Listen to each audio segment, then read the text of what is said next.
March 6. ఆత్మఫలమేమనగా దయాళుత్వము. గలతీయులకు రాసిన పత్రిక 5వ అధ్యాయము 22వ వచనం. కింగ్ జేమ్స్ వర్షన్ ఈ ఆత్మఫలాన్ని సౌమ్యత అని వర్ణిస్తుంది. కానీ ఆధునిక అనువాదాల్లో ఇది సాధారణంగా దయ అని మారింది. ఆత్మఫలంలో దయ ఉంది. దయ అనేది ఇతరులకు ఉపకారం చేయడంలో, కనికరం చూపడంలో మరియు ప్రయోజనాలను అందించడంలో వ్యక్తమయ్యే సున్నితమైన ఉదారమైన స్వభావం.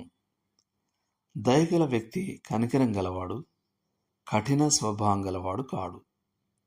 మార్పు లేనివాడిగా సహాయకారిగా ఉంటాడు. అతను ఆలోచనాపరుడు, కరుణ గలవాడు మరియు దాతృత్వం కలవాడు. ప్రపంచంలోని ప్రజలు కూడా ఒకరికొకరు చూపించే సహజమైన దయ ఉంది. అయితే ఆత్మ ద్వారా ఉత్పత్తి చేయబడే దయ అతీంద్రియమైనది. ఇది మనుషుడి సహజ సామర్థ్యాన్ని మించి ఉంటుంది. ఇది ఒక విశ్వాసికి రుణం ఇవ్వడానికి, తిరిగి ఏమీ ఆశించకుండా సహాయం చేయడానికి శక్తినిస్తుంది. ఇది ఎటువంటి అవమానాన్ని లెక్క ఒక క్రైస్తవ విశ్వాసి అయిన విద్యార్థి తాగుబోతుగా ఉన్న మరొక విద్యార్థిని చూసి ఈ ఆత్మఫలమైన దయను చూపించాడు.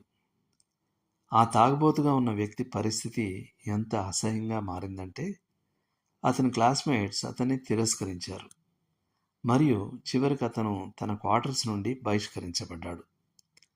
అయితే క్రైస్తవ విశ్వాసైన విద్యార్థి తన గదిలో ఆదరంపు మంచం వేసి ఆ తాగుబోతును తనతో కలిసి నివసించమని ఆహ్వానించాడు. చాలా రాత్రులు ఆ విశ్వాసి అతని వాంతిని శుభ్రం చేయడం, అతనికి స్నానం చేయించడం, దుస్తులు మార్చి పడుకోబెట్టడం చేశాడు. అది నిజమైన క్రైస్తవ దయకు ఉదాహరణ.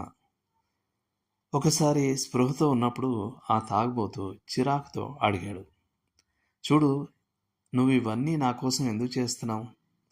నువ్వు నా నుండి ఏమి కోరుకుంటున్నావు?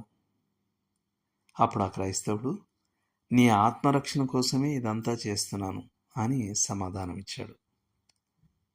డాక్టర్ ఐరన్సైడ్ ఒకసారి తన సెల్లర్ని శుభ్రం చేస్తున్నప్పుడు పాత కాగితాలు, పుస్తకాలు తీసుకెళ్లేందుకు ఒక యూదుడైన పాత సామాను కొనే డీలర్ని పిలిచాడు. డాక్టర్ ఐరన్సైడ్ వృధాగా ఉన్న వాటిని మంచి ధరకు బేరం చేయడానికి ప్రయత్నించాడు. కానీ ఆ వ్యక్తి దానిని అంగీకరించలేదు.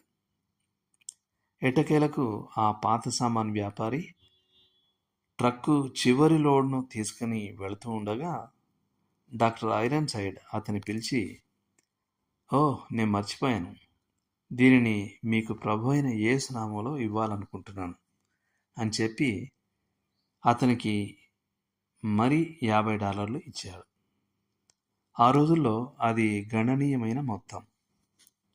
ఆ పాత సామాన్ కొనే డీలర్ వెళ్ళిపోతూ, నాకింతకుముందు ఎవరూ ప్రభు అయిన యేసు నామములో ఏమీ ఇవ్వలేదు అని అన్నాడు. ఆత్మఫలమేమనగా దయాళుత్వం. దేవుడు మిమ్మల్ని దీవించునుగాక. ఆమేన్.